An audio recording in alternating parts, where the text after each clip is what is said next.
Je vais rapidement parler de mon parcours. J'ai un parcours un petit peu spécial puisque je ne voulais pas du tout faire de l'agronomie.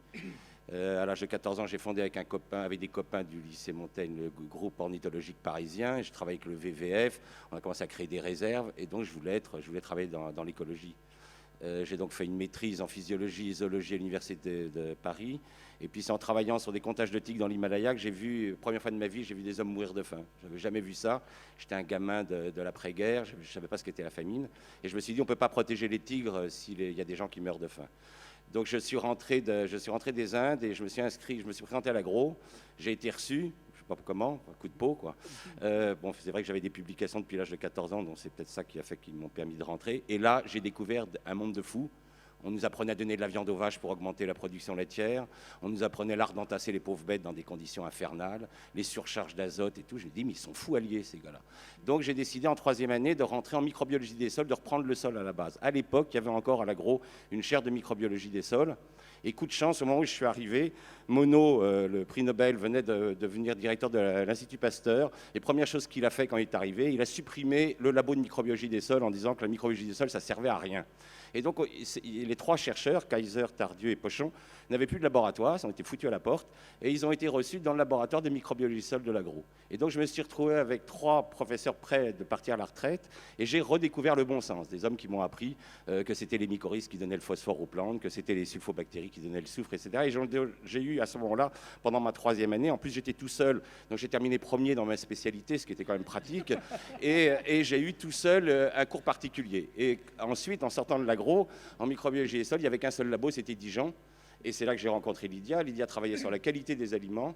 Et moi, je travaillais sur la qualité des sols. Donc, on s'est rencontrés comme ça.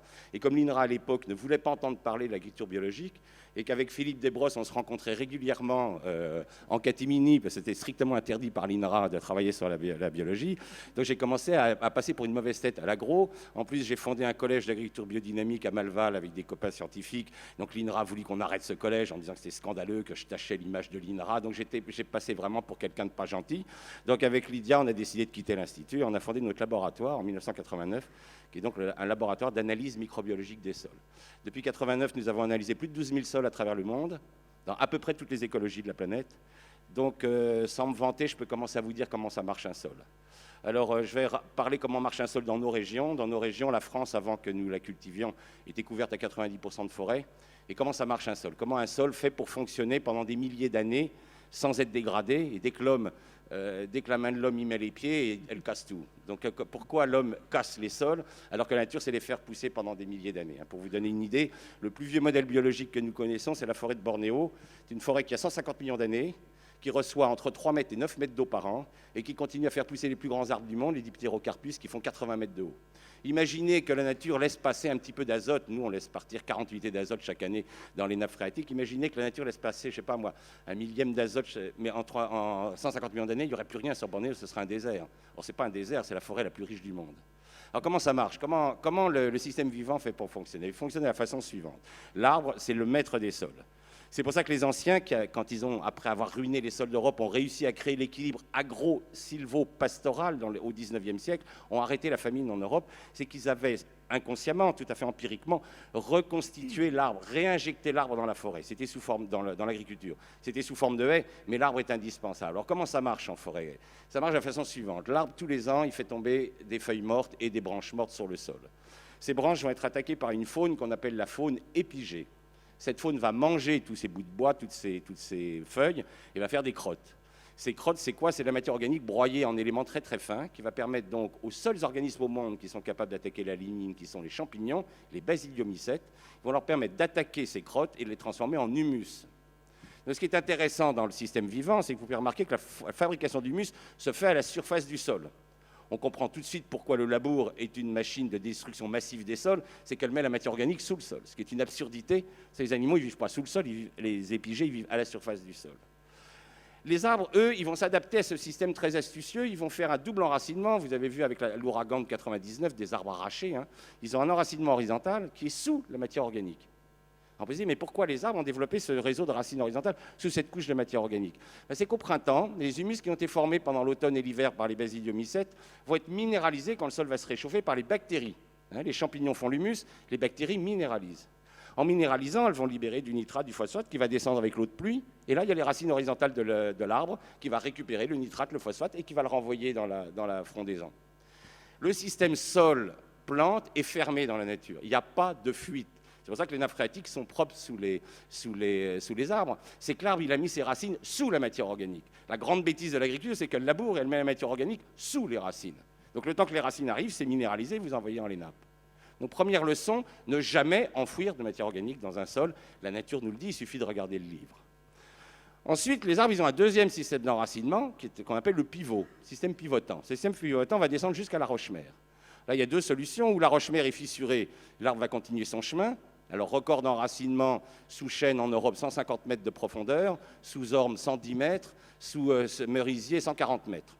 Bon, on ne s'amuse pas à faire des trous de 150 mètres, hein, c'est les spéléologues qui nous rapportent des racines du fond des grottes et ils nous disent, au fond des grottes, on voit les racines qui pendent à la surface et il y a de l'eau qui ruisselle. L'arbre est le seul organisme vivant du monde qui est capable de prendre l'excédent de l'eau de pluie, de l'envoyer le long de ses racines dans lequel il va absorber tous les éléments nutritifs et d'emmener cette eau pure dans la nappe phréatique. C'est pour ça que l'arbre est indispensable dans le fonctionnement de cette planète, c'est qu'il est le seul capable de remplir la nappe phréatique. À cette profondeur-là, la racine de l'arbre est en contact avec le monde minéral. Et qu'est-ce que va faire la racine de l'arbre? Elle va sécréter des acides, elle va attaquer le caillou et elle va le transformer en argile. Donc ce qui est intéressant, puisque le sol est un complexe argilo-humique, c'est que l'humus est fabriqué en surface grâce au travail des champignons et de la faune épigée, et les argiles sont fabriquées en profondeur par l'attaque des racines des arbres au contact du monde minéral. À cette profondeur, il y a des racines qui meurent, de nouvelles racines arrivent. Et il existe heureusement une faune qui se nourrit de racines mortes, qui nettoie toutes ces racines mortes, et qui va libérer de nouvelles galeries pour les racines suivantes. C'est ce qu'on appelle la faune endogée. Alors on retrouve les mêmes groupes qu'en surface, des colamboles, des acariens, des vers, sauf qu'ils sont petits, aveugles, et leur boulot, c'est toujours de nettoyer des racines. Pour vous donner une idée du travail de cette faune endogée, un blé fait 200 km de racines et 5000 km de poils absorbants. Un blé, hein. Nous en mettons 200 au mètre carré, c'est-à-dire qu'un blé, c'est 4 milliards de kilomètres de racines. Eh bien, ces 4 milliards de kilomètres de racines seront mangés par la faune endogée pendant l'hiver et permettront à l'orge qui suivra, ou au colza, de s'enraciner. Alors, on voit que l'argile est produite en profondeur, l'humus est produit en surface, il y a une faune épigée qui aère le sol en surface et une faune endogée qui aère le sol en profondeur, mais comment argile et humus se rencontrent? Il faut bien qu'ils se rencontrent pour former le sol. Ils vont se rencontrer grâce à une troisième faune, que vous connaissez généralement tous, qui sont les vers de terre. Dans les pays tropicaux, ce sont les termites qui font le même rôle. Les vers de terre, qu'est-ce qu'ils font? C'est les grands lombriques, hein, ce qu'on appelle la faune anécique. Ils habitent des galeries, eux, ils habitent des terriers. Ils ne sont pas comme la faune épigée ou la faune endogée qui change d'endroit tout le temps. Eux, ils ont des galeries. Toutes les nuits, ils sortent. Ils laissent l'arrière de leur corps dans la galerie pour pouvoir rentrer dedans s'il y a un prédateur. Et ils prennent de la matière organique, ils l'emmènent, ils redescendent, là ils remontent de l'argile, ils passent leur temps, parce que quand ils ont fait demi-tour, ils vident leur intestin pour former une crotte qu'on appelle le turricule. Et il se trouve que les vers de terre ont dans leur intestin une glande qu'on appelle la glande de Morène qui est très riche en calcium. Donc ils remontent de l'argile, et ils mélangent dans leur intestin de l'argile et de l'humus, et il se trouve que les argiles sont négatifs, les humus sont négatifs, et le calcium est un ion qui a deux charges positives. Donc une charge positive va attacher l'argile et une charge positive va attacher l'humus. Et ils vont fabriquer du complexe argilo-humique. C'est les vers de terre qui fabriquent la Terre. Le premier scientifique qui va s'y intéresser, c'est Darwin. Darwin va être le premier à donner une échelle des restes humains.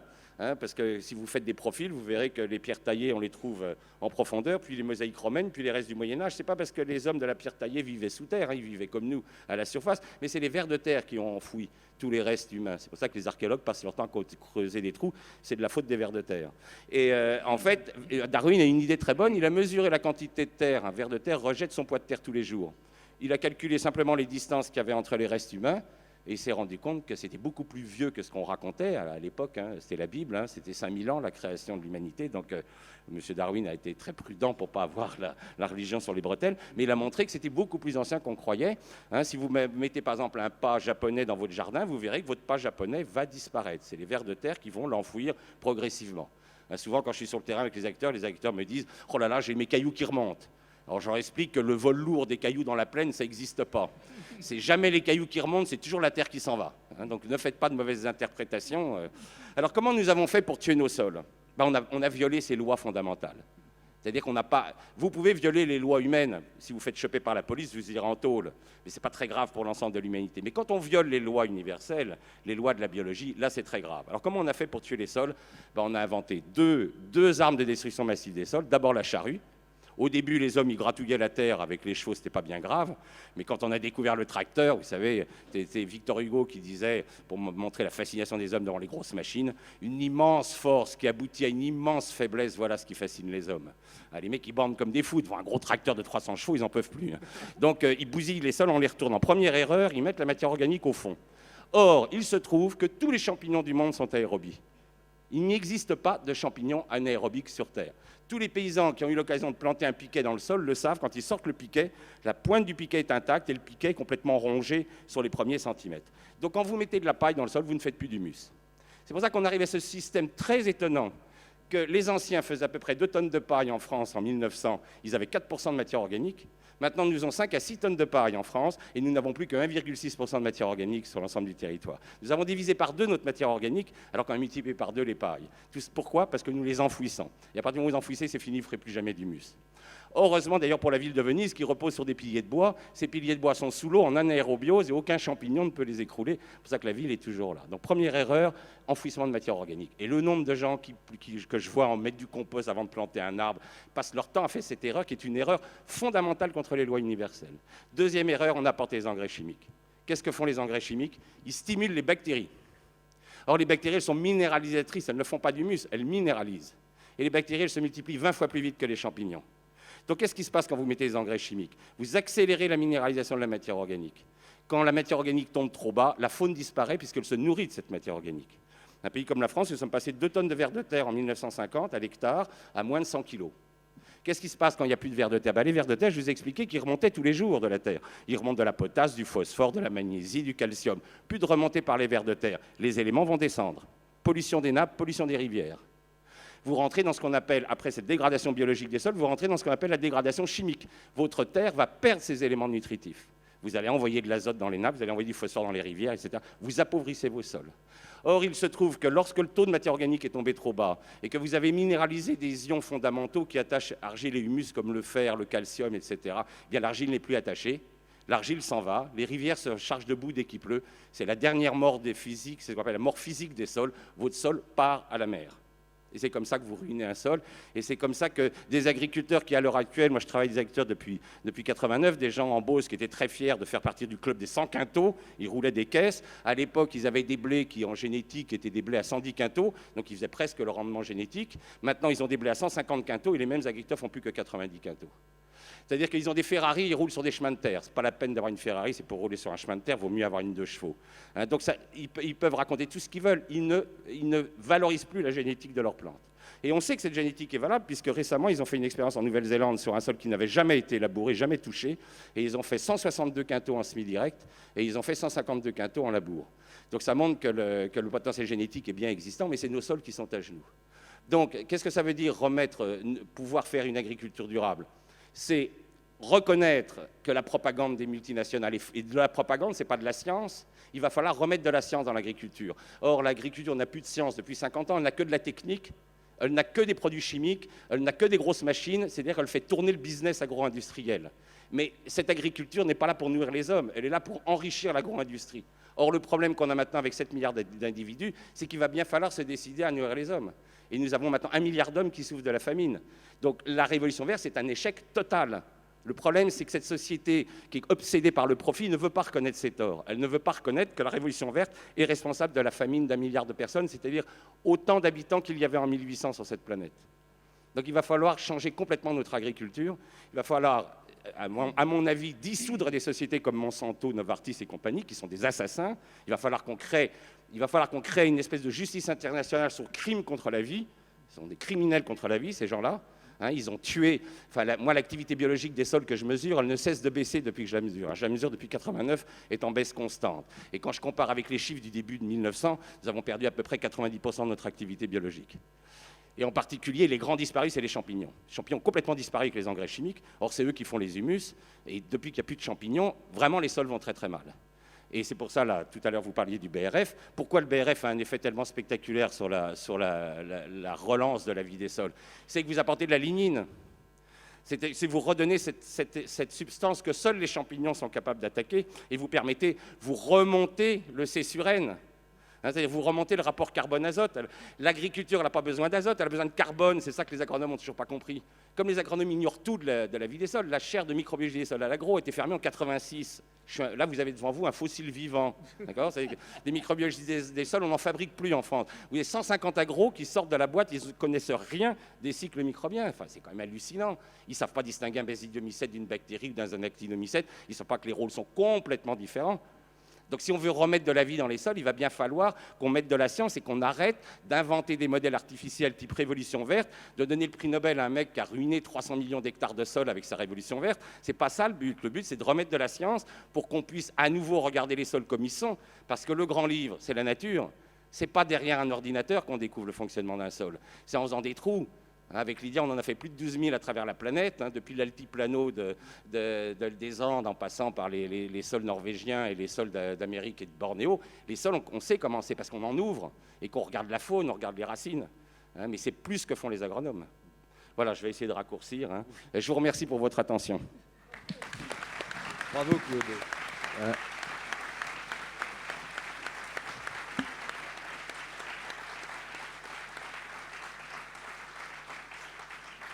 Je crois que tout est dit, hein. Tout est dit. Il faut vraiment qu'on change de civilisation.